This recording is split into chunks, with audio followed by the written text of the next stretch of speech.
soul. I live for you alone. Alléluia. Amen. J'aime quand tu es là, quand il est présent, surtout quand il est là dès le début. Alléluia.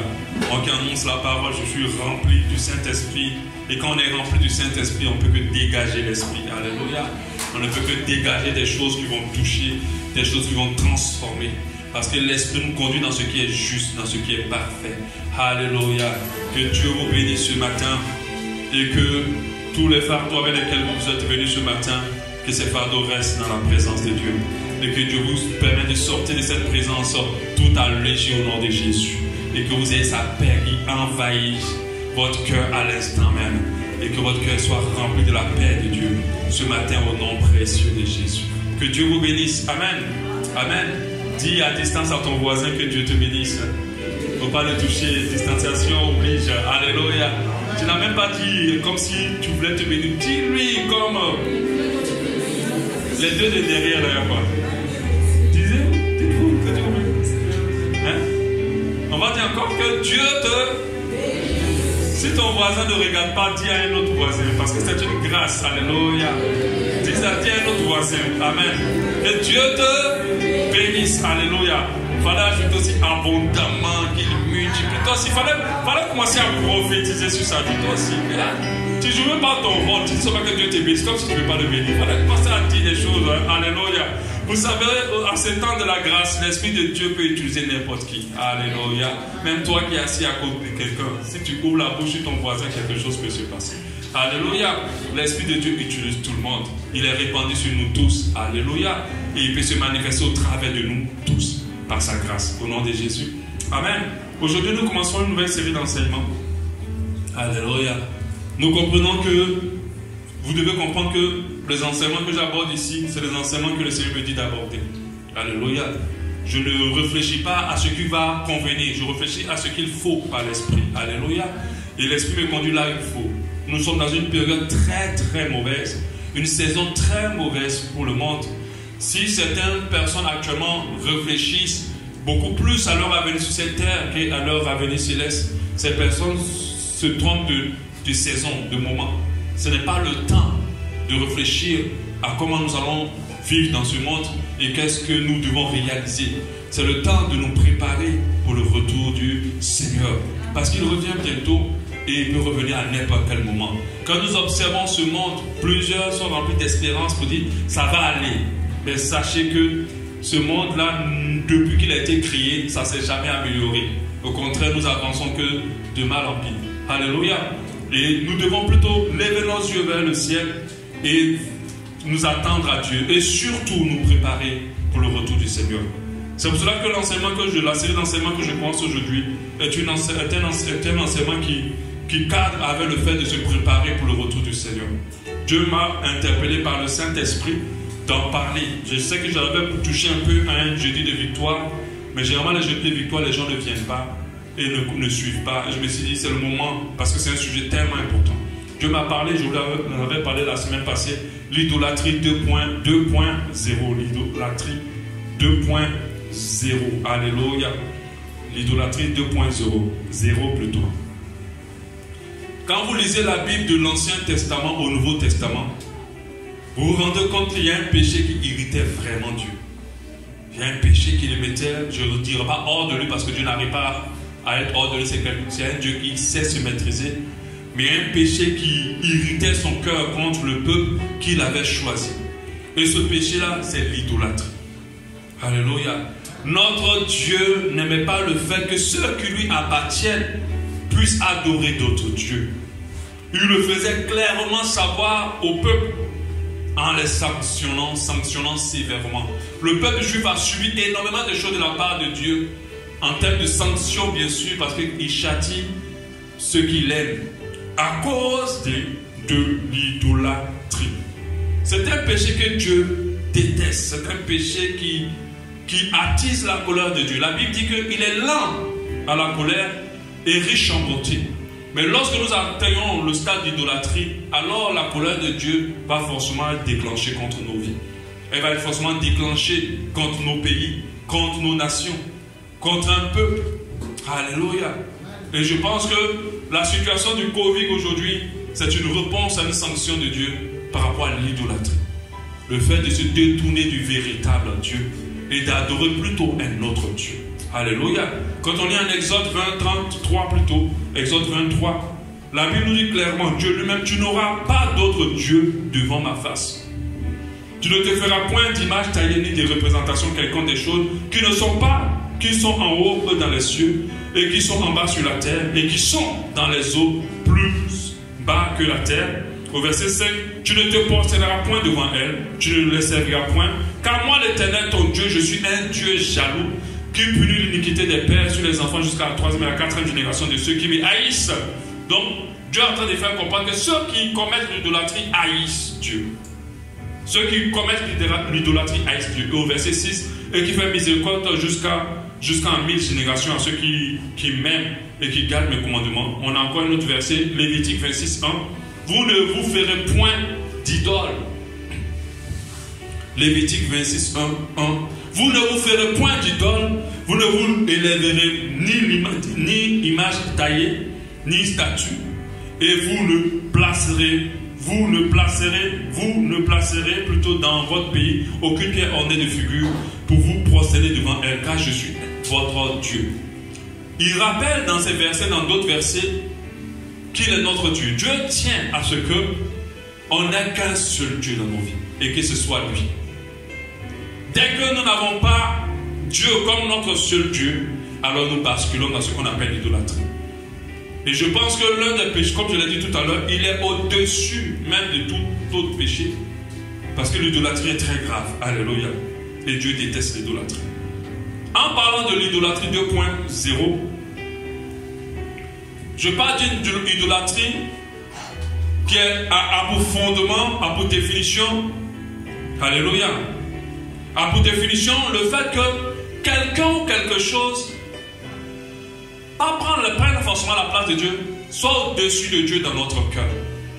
Parce que si on veut rentrer dans le fait de se prosterner devant, déjà cette idolâtrie classique continue encore aujourd'hui. On a encore des gens qui se prosternent devant des choses que eux-mêmes ont fabriquées de leurs propres mains. On a encore des gens qui vont dans les villages s'initier avec des statues que eux-mêmes ont fabriquées de leurs mains. Ou se prosterner devant des hommes comme eux. Même dans nos églises, on a cette forme d'idolâtrie d'élever un homme au lieu d'élever Dieu. Ça existe encore, ça c'est la forme classique. Alléluia. Mais le fond même de l'idolâtrie, le problème de l'idolâtrie, c'est que quelque chose ou quelqu'un prenne la place de Dieu dans nos cœurs ou soit au-dessus de Dieu dans notre cœur. C'est en ce moment-là qu'on parle d'idolâtrie. De quoi notre cœur est rempli?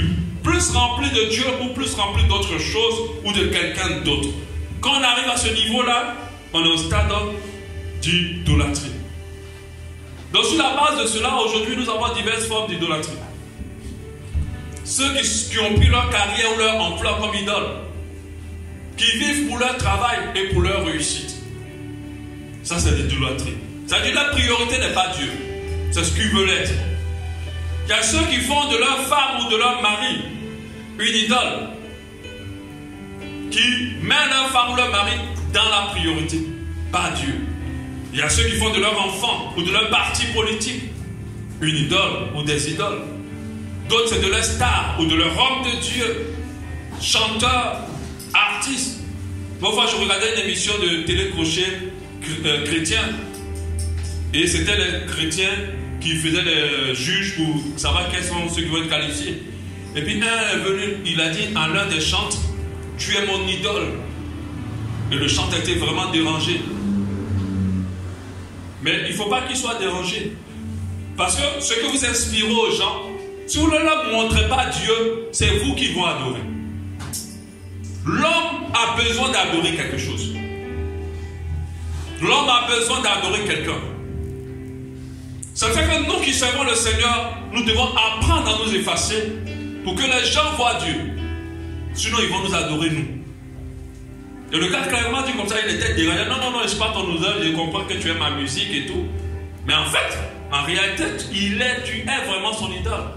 Il va te suivre, il va passer des heures sur toi, il va boire tout ce que tu dis sans vérifier quoi que ce soit. Il va te suivre. C'est pour cela que quand un homme de Dieu ou un chanteur tombe dans des choses sales, ils ont toujours des gens qui les suivent. Ils ont toujours des gens qui sont d'accord avec eux. Même qui les défendent, qui font même des t-shirts, ne touche pas à mon pasteur. Ça, on arrive à l'idolâtrie. Parce que ce t-shirt-là, je le porterai seulement, même pour Jésus, je n'ai même pas besoin de le porter. Ne touche pas à mon Jésus, ça ne sert à rien. Parce que le Jésus qui est dans mon cœur, personne ne peut l'atteindre. Même si tu l'insultes, lui s'en fout. On l'a fait pire que ça quand il était sur la terre. Pourquoi je me battre à défendre Jésus? Il sait se défendre lui-même. Et il se défend mieux que moi je l'aurais essayé. Si tu viens, tu me déchires la Bible, tu brûles, ça ne va même pas me frustrer. Parce que tu n'as pas déchiré la parole de Dieu. Alléluia. Soyons spirituels, sortons de la chair. Levons un peu notre niveau et voyons les choses avec les yeux de Dieu. Alléluia. Donc, sur cette base-là aussi, le sport peut devenir une idole. On ne maîtrise même pas la parole de Dieu. Mais on connaît tous les noms des sportifs. Leur âge, le nombre de femmes qu'ils ont, où ils habitent, le million qu'ils ont, le nombre de ballons d'or, le nombre de buts. Tu as une mémoire pour retenir tout ça. Mais pas pour retenir la parole de Dieu. C'est pour ça que des fois, quand je vois des gens parler de politique, et puis c'était le nom des politiciens, je dis, ah, vous êtes forts, hein. Moi, je n'ai même pas encore fini de retenir la Bible. Et puis c'est le nom de quelqu'un que je veux retenir. Si on t'a muté ici, si on t'a mis ici, c'est ton problème. Moi, ça ne m'intéresse pas. Il faut que je retienne la parole de Dieu. Vous voyez, mais il y a des gens qui ont la mémoire pour ça. Je n'ai pas dit que ce sont des idoles, hein. Ils font de l'idolâtrie, mais quand même. Alléluia. La musique devient des fois une idole dans nos églises. Est-ce que vous savez qu'il y a plusieurs chanteurs qui sont, je ne dis pas chantent, parce que quand ils chantent là, c'est que tu chantes pour Dieu, qui sont passionnés de la musique et pas passionnés de Dieu. Au début de mes débuts dans la louange, j'étais en train de prier un groupe de chrétiens, on priait pour la louange des chants, et Dieu me l'a dit clairement, ils ne sont pas là pour moi, ils aiment la musique. Ils aiment la musique, pas moi.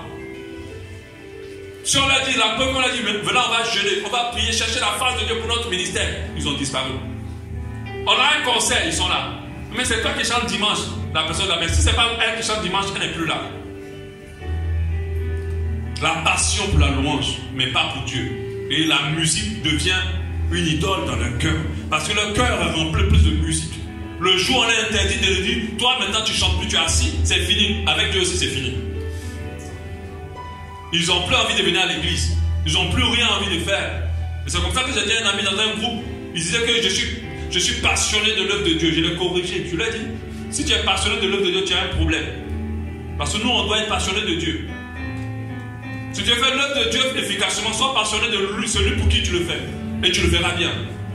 Il y a des gens passionnés de l'œuvre de Dieu et qui n'aiment pas Dieu. Parce que dans l'œuvre de Dieu, ils sont vus, ils ont l'argent, ils ont les moyens, ils ont tout. Dans le groupe de l'église, il y a un film ivoirien que j'ai partagé. Pour ceux qui ont l'occasion, prenez le temps de regarder. Je n'ai pas terminé encore, mais il est pas mal. Le pasteur, ils ont fait la cotisation pour le temple. Et le pasteur, c'était arrivé à 17 millions. Et lui prend la cotisation pour payer la voiture à lui. Et sa femme se plaint, et le peuple se plaint. Il a dit, mais est-ce que vous étiez là quand j'ai souffert avec cette église? C'est moi qui ai ouvert, c'est moi qui ai ceci, c'est moi qui ai cela. Et vous n'avez rien à dire. Et puis celui-là, il se fâche, il part. Il dit, faites recotiser pour qu'on termine le temps. Parce que celui-là, est-ce qu'il aime Dieu? Non. Ceux qui aiment Dieu savent qu'on doit donner notre vie. Et non pas chercher à profiter des autres pour nous. Alléluia. On doit donner et non pas chercher à recevoir. Les gens ne peuvent pas cotiser autant d'argent pour l'église. Et toi, tu achètes, c'était même pas sa première voiture, sa 4e voiture dans le film. C'était sa 4e voiture. Madame parle, il s'en fout. Le peuple parle, il s'en fout. Tout ce qu'il leur dit souvent, moi j'ai souffert avec cette œuvre. Et que maintenant que ça aille, il faut que moi j'en profite. C'est un passionné de l'œuvre de Dieu. Et non pas de Dieu. Parce que quand tu es passionné de Dieu, ton cœur va ressembler au cœur de Dieu.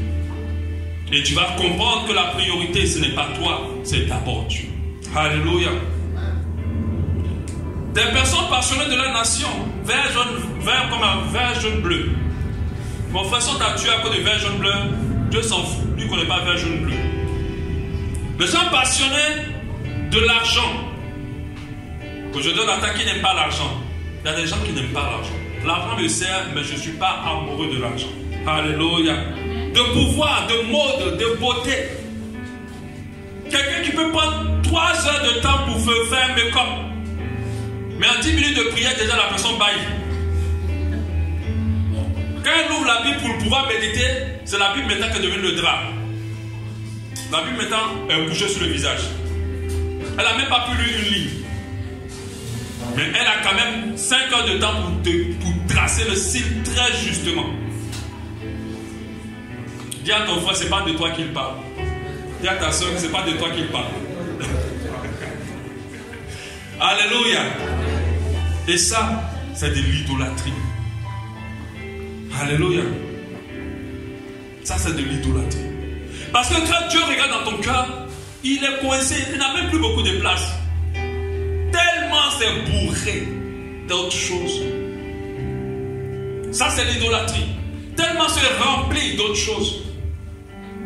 Des femmes qui aiment des hommes au point même de vouloir perdre leur propre vie, ou des hommes qui aiment des femmes au point même de vouloir ne plus exister. Dieu cherche la place dans ton cœur. Oh. Même la natte, il n'a plus. Au début, tu lui avais donné une suite.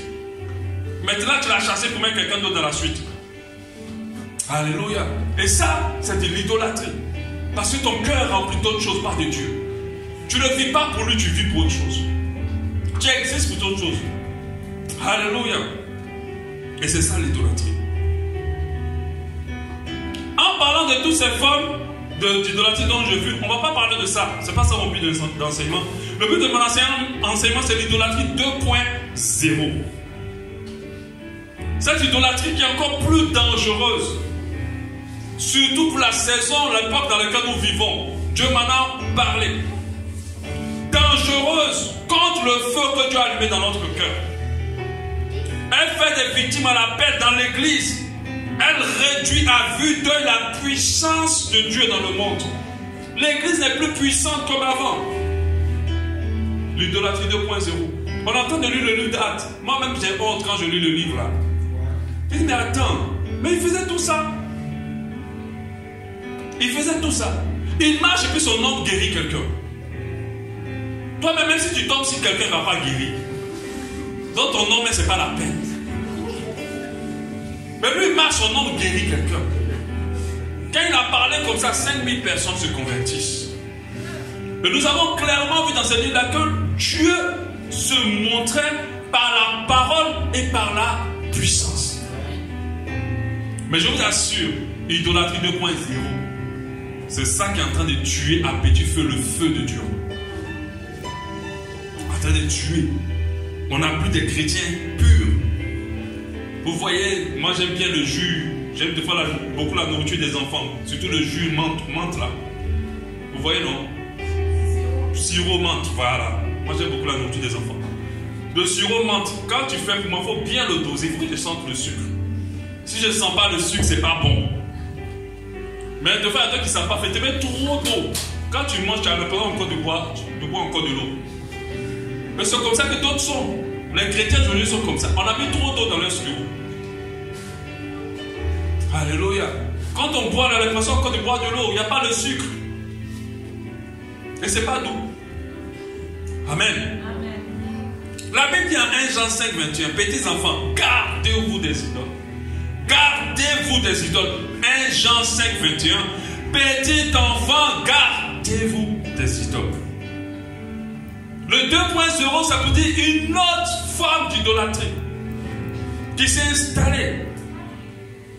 Et pour ceux qui connaissent un peu le mode professionnel, on sait ce que ça veut dire 2.0. Ça veut dire que ça touche à la technologie. Alléluia. Et le 2 pour dire une autre forme d'idolâtrie. 6 points qui caractérisent qu'on est dans l'idolâtrie. 6 points qui montrent que quelque chose devient une idole pour nous. Premier point. Lorsque cette chose devient l'alpha et l'oméga de notre vie. Alléluia. Lorsque cette chose devient l'alpha et l'oméga dans nos vies, quand elle occupe le commencement et la fin de nos journées. Quand on commence avec elle et qu'on finit avec elle. Alléluia. Dieu doit être l'alpha et l'oméga. Quand tu te lèves, Dieu. Quand tu te couches, Dieu. C'est ça qui fait que Dieu est en premier et à la fin. Il lui doit borner ta journée. Il doit borner tout dans ta vie. Il doit être au début et à la fin. Et des fois qu'il est au début, il devient à la fin. Alléluia. Quand une chose commence à être le début et la fin, il y a un problème. Alléluia. Il y a un problème. Et beaucoup, c'est ça. Leur vie, c'est ça. Quand ils se lèvent pour du lit, oh l'enfant, il faut le préparer pour l'école.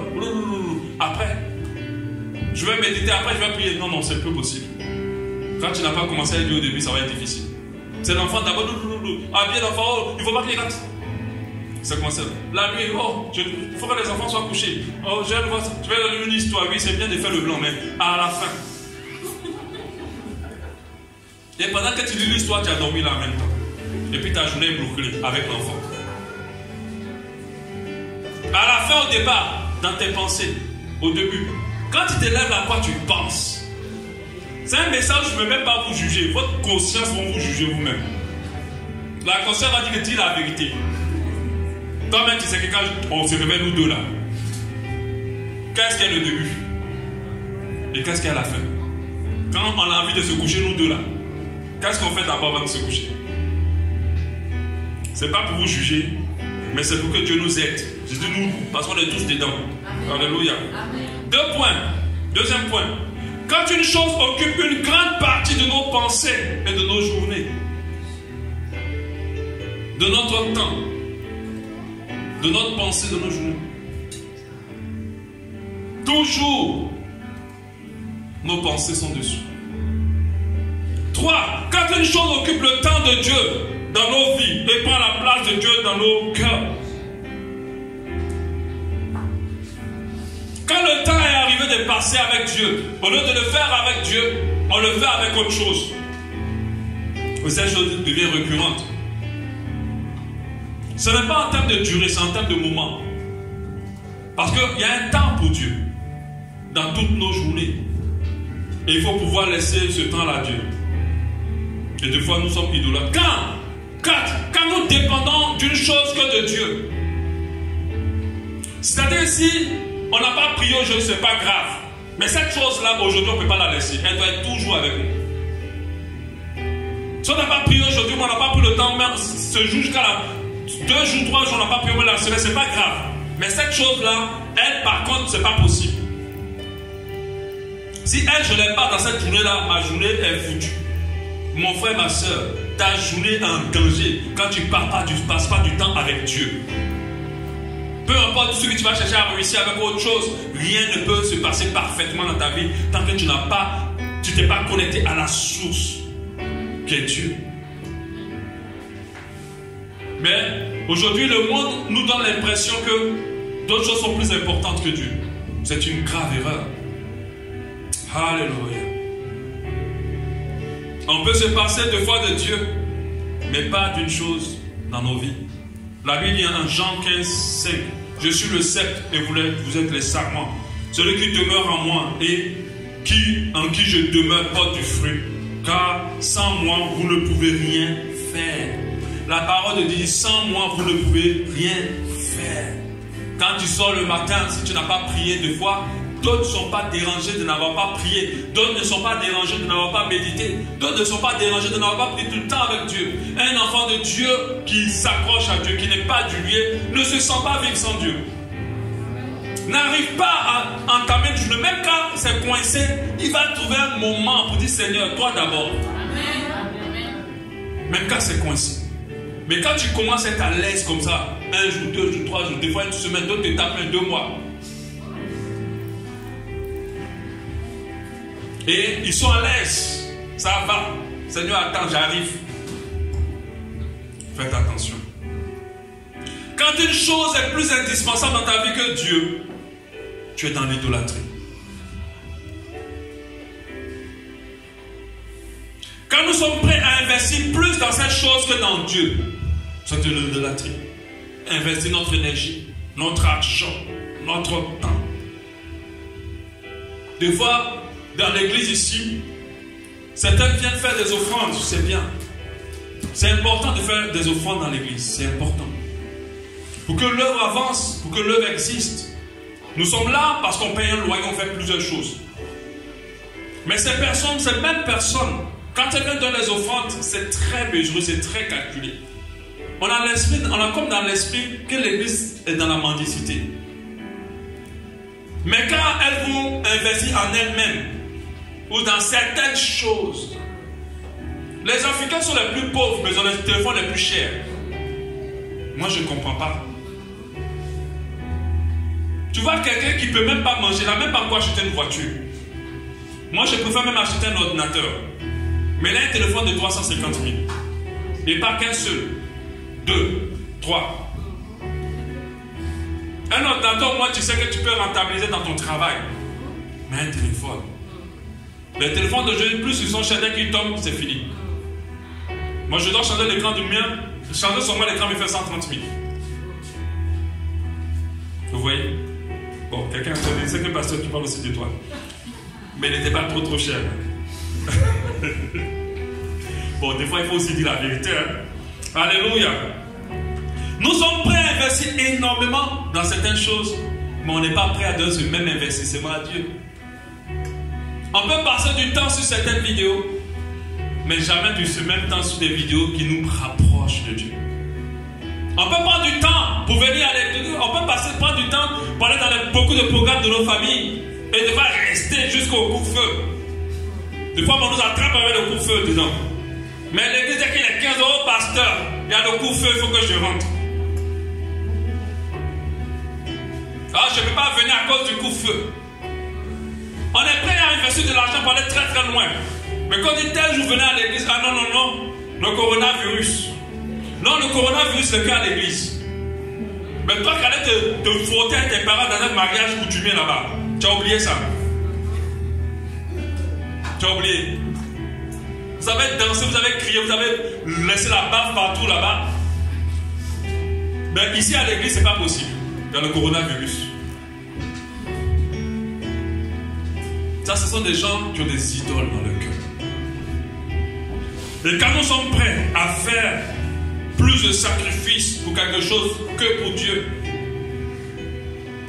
alors, idolâtrie. Comme Jésus a dit en Marc 12, 44, car tous ont mis de leur superflu, mais elle a mis de son nécessaire, tout ce qu'elle possédait, tout ce qu'elle avait pour vivre. Le 2.0 fait allusion à l'idolâtrie des temps modernes. L'idolâtrie associée à la technologie. Internet, smartphone, smart TV, écran plat, tout le reste. Netflix. Il manque quoi? Telenovelas.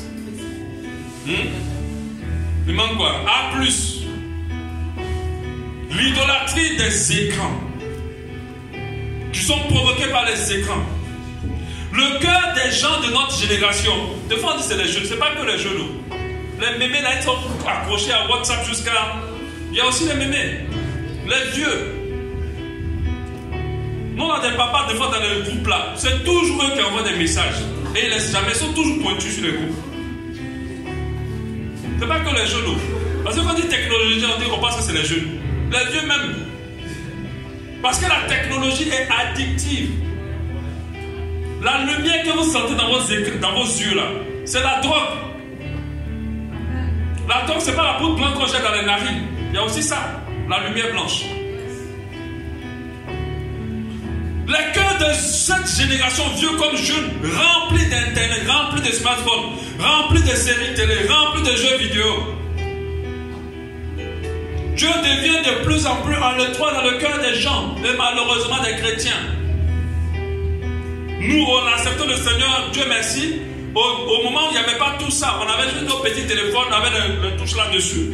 On avait des touches. Aujourd'hui, il n'y a plus de touches. Avant, on avait notre téléphone avec des touches. Et puis la lumière était bleue, bien vert ou jaune. C'était toutes ces couleurs-là. Et puis c'était tout. Tu as appelé, tu as fini de dire allô, c'est fini, tu ne peux rien faire avec. Ça, c'était l'époque où on était chrétiens. Donc, quand on arrive à la maison, on a acheté notre téléphone. En tout cas, ça ne s'était pas accroché à nous. Aujourd'hui, il y a certains, le téléphone ne demeure pas 100 mégas. Si elle te dit de faire un test, de laisser toute la semaine ton téléphone 100 mégas, on va aller t'hospitaliser. Amen. C'est faux, c'est vrai. Si tu dis c'est faux, on va faire le test. On va voir si dimanche prochain tu seras en vie. Tu veux faire le défi 100 mégas. Regarde Michel, elle regarde à côté. Parce qu'elle est toujours connectée. Amen. Elle est toujours connectée. Michel Sommer, elle est toujours connectée. Le constat lamentable, c'est que ces petits appareils-là, qui coûtent tellement cher, ça nous paye cher pour être éloignés de Dieu, nous éloignent de Dieu. Ces petits appareils-là, qui sont tellement, alléluia, ils bouffent notre temps. On est plus dépendant d'eux que de Dieu. On arrive à un point là, on ne peut pas vivre vraiment sans eux. Alléluia. Et le Seigneur m'a dit, il faut en parler. Parce que si on n'en parle pas, on va arriver à un stade là où d'autres vont penser qu'ils sont encore en Dieu, mais ils ne sont plus avec Dieu. Parce que le diable ne va jamais te séparer de Dieu de manière visible. C'est toujours de manière subtile. Ça fait qu'un enfant de Dieu doit constamment réfléchir, jauger sa relation avec Dieu.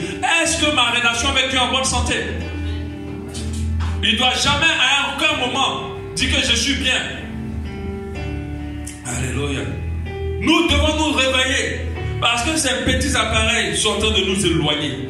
Lourdeur spirituelle, distraction, difficulté à être concentré. Aujourd'hui, on ne peut plus être concentré. Même si ces appareils-là, on n'a même pas le temps.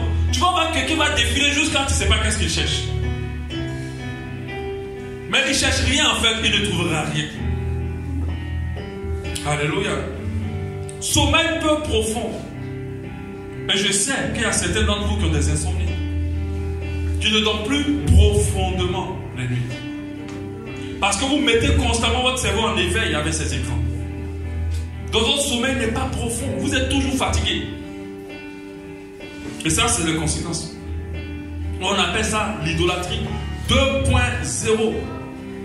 C'est une simple addiction qui est très dangereuse au téléphone, aux écrans, et qui est dangereuse pour notre foi et pour notre relation avec Dieu. Une idolâtrie qui est même dangereuse pour nous. Parce qu'elle peut handicaper l'accomplissement de notre destinée. Il y a déjà à cause du temps qu'ils passent là, ils n'arrivent pas à bien faire les choses qu'ils doivent faire. À cause du temps qu'ils passent là, ils n'arrivent pas à se concentrer sur les choses qu'ils doivent faire. Vous savez, la richesse vient d'une idée. La richesse vient d'une révélation. Si ça te prend du temps, comment ton esprit va capter ce que Dieu a te révélé? Tu ne pourras pas. Comment ton esprit va capter ce que Dieu veut te montrer? Ça rend les gens de plus en plus sombres dans le discernement. Alléluia. Les gens se retrouvent très tôt à pianoter le téléphone. Au lieu de dormir, à travailler et à lire des choses sur Internet, au lieu de faire des tâches qu'ils ont à faire, au lieu d'aller voir des amis, des parents, au lieu d'éduquer les enfants, de passer des moments de qualité avec leur conjoint ou conjointe, au lieu de finaliser les projets qu'ils doivent finaliser, au lieu de rester concentrés sur les tâches. La dernière chose qu'on va commencer à voir, et puis on terminera certainement dimanche prochain, c'est comment savons-nous que nous sommes déjà atteints par cette idolâtrie. Déjà à ce niveau-là, je sais qu'il y a des gens qui se sentent déjà, qui peuvent lever la main pour dire je suis coupable. Et je suis vraiment atteint. Alléluia.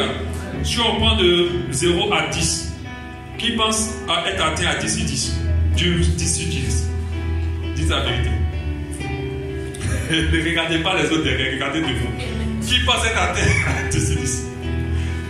Dis la vérité pour que Dieu te délivre. 10 sur 10. Ah, Michel, humilité. Reçois ta délivrance au nom de Jésus. Alléluia. Qui pense être atteint à 8 sur 10? Là-bas. Qui pense être atteint à 7 sur 10? 7 environ. Ou bien 6. 6, hein? C'est-à-dire que c'est là, mais c'est pas trop. Qui pense être à 4? Donc c'est là, mais hein, c'est pas trop ça, quoi. Et qui pense être 0, mais moi-même là, je ne sais pas de quoi tu parles, pasteur. Non, toi c'est parce que tu es à l'eau, tu vois. Exprès. Elle est à l'eau, exprès. Puis lui, c'est parce qu'ils sont jamais avec son smartphone. Voilà. Lui, ils sont jamais avec. Voilà. Elle est là à l'eau. Bon, pasteur, on va prier après, on va poser la main sur les autres deux à la fin. Pour les délivrer, comme tu n'es pas en tête. Alléluia. Mais qui reconnaît que vraiment ça le concerne. Soyez un. Non, je n'ai pas délivré puis d'arrêter. Il dit de le garder avec les mains. Gardez, Jésus va vous voir. Dites-la même. Amen. Recevez la délivrance au nom de Jésus. Je promets, recevez la délivrance au nom de Jésus. Parce qu'il faut me mettre dedans aussi. Alléluia. Mais moi, j'ai supprimé toutes les applications dans mon téléphone. J'ai fait le malheur de mettre TikTok dans mon téléphone. J'ai fait 3 jours de veillée. Je n'arrivais plus à dormir. Je dis, ces gars-là, ils vont nous tuer. Ils vont nous éloigner de Dieu. J'ai supprimé TikTok. Oh, j'ai besoin de ça pour mettre mes vidéos du ministère. Et si c'est ça, vaut mieux, Seigneur, laisse la fin de TikTok là. On va chercher les âmes ailleurs. Amen. 3 jours, je n'arrivais plus à dormir. Parce que quand tu fais le doigt comme ça là, toi-même tu te rends plus compte. Il est là seulement, il fait. Tu ne sais pas qu'est-ce que tu cherches et qu'est-ce que tu vas trouver. Mais c'est quand même dessus. Maintenant, il faut que j'arrête d'écouter là comme. Il faut que j'arrête. Il faut que j'arrête. Il faut que. Ah, mais arrête. Mais tu ne peux pas. Et quand tu vas dormir, ton sommeil n'est pas profond. Tu n'arrives pas à rentrer dans le sommeil comme avant. Tu n'arrives pas à avoir le sommeil des bébés. Amen. Que Dieu nous délivre. Amen. Au nom de Jésus. Amen. Alléluia. Parce que tout ce qui m'éloignera de Dieu prenne la poussière au nom de Jésus. Amen. Alléluia. Je préfère 1000 fois tout perdre que de perdre mon Dieu. Amen. Maintenant, est-ce que je suis prêt à acheter un allô? Ça, je ne sais pas. Est-ce que quelqu'un parmi vous est prêt pour ça? Alléluia. Lève-toi, fais offrande de ton téléphone à quelqu'un ce matin-là. Alléluia. Fais offrande, Dieu te parle, c'est à toi que je parle. Tu reçois la prophétie, accomplis la prophétie au nom de Jésus. Vous avez la prophétie de bénédiction seulement. Alléluia. Une prophétie qui va te délivrer. Reçois la prophétie, donne ton téléphone à quelqu'un ce matin. Et que Dieu te délivre au nom de Jésus. Alléluia. Amen. Alléluia. Comment on sait qu'on est atteint? Alléluia. 15 symptômes, on ne va pas tous les voir. Tous les voir. Notre premier réflexe à notre lever, c'est de chercher notre téléphone. Dès que tu te lèves, d'autres même le téléphone même est sur le lit. Le téléphone a son drap et a son coussin, son thé d'oreille. C'est peut-être ta femme ou ton mari. Donc dès que tu te lèves net, c'est la première chose que tu cherches, au lieu de chercher Dieu. Donc on dit, pasteur, c'est pour lire la Bible. Tu peux lire la Bible physiquement. Amen. Dès que tu te lèves, tu le cherches. Partout où tu vas, il te suit. Bon, je ne vais pas continuer. Dernier réflexe avant de se coucher, c'est de consulter, répondre au dernier message qu'il m'a écrit. C'est le téléphone. Nous dormons avec le téléphone connecté et allumé. La nuit, là, tu ne vas pas rater quelque chose de dangereux. Il faut éteindre, il faut déconnecter. Nous allons aux toilettes et à la douche avec le téléphone. À la table, ce qui est encore plus choquant, c'est devant la télé. Tu regardes la télé, tu regardes ton téléphone. Donc on ne sait pas qu'est-ce que tu fais devant la télé.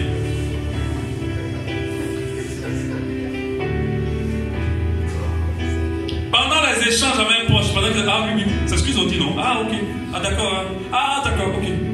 Ah, laisse-moi répondre. Ça veut dire que tu n'écoutes rien avec concentration. Les relations d'aujourd'hui sont en train de s'effriter à cause de ça. On ne se dit plus des vraies choses. On ne se regarde même plus. Ta femme va changer la coiffure, tu ne l'as même pas vue pendant un mois.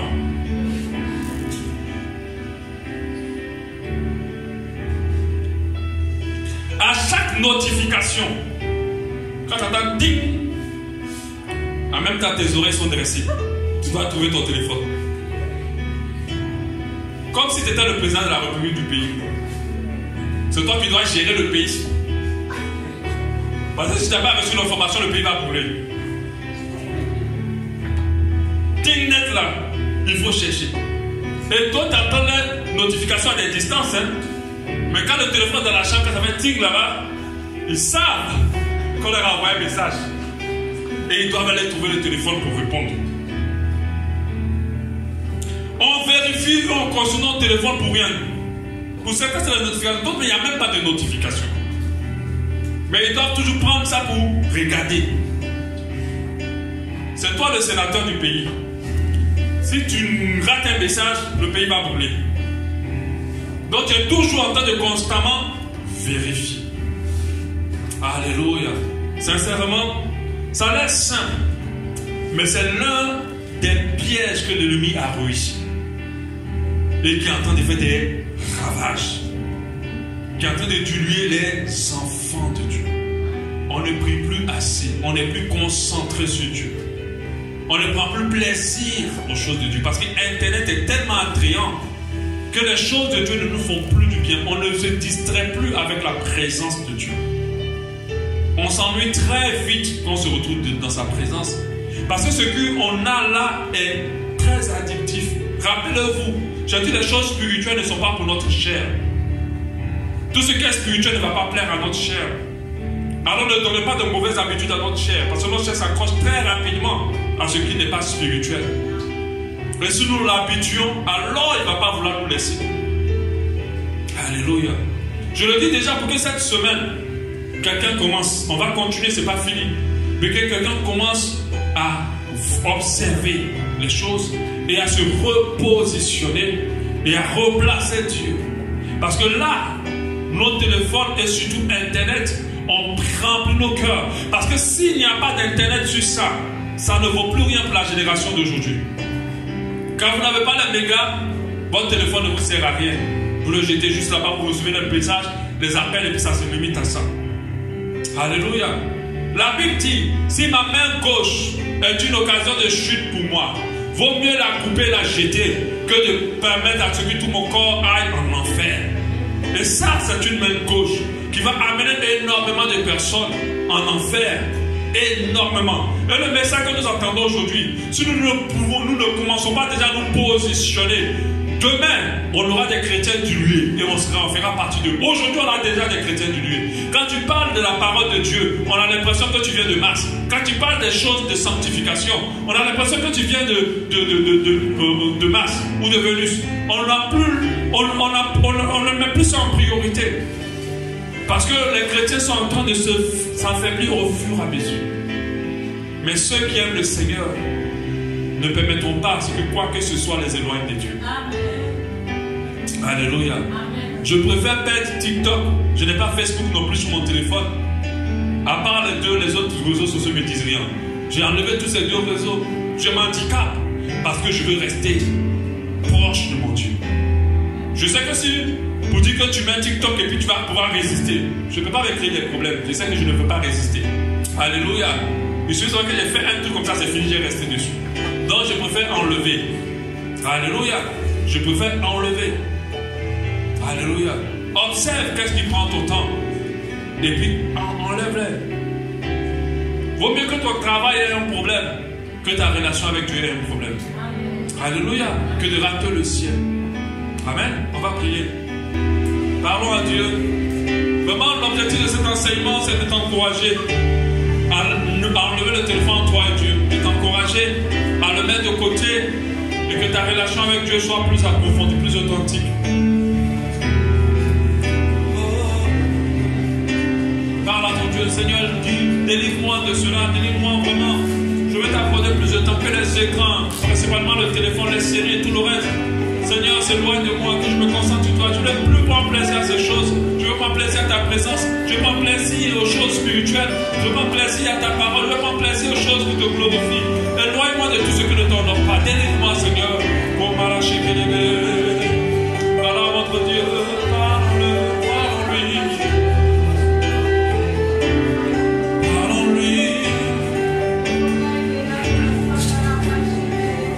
Parle à ton Dieu ce matin, qui puisse te libérer, qui puisse te délivrer, qui puisse te permettre de ne plus dépendre de ces choses-là, mais de dépendre de lui, de dépendre de sa présence, au nom de Jésus.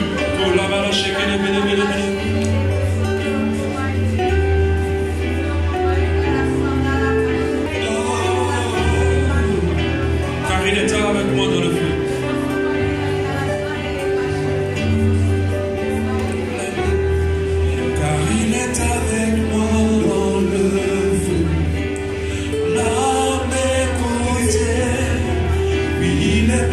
Dans la tempête, ma place dans les mers.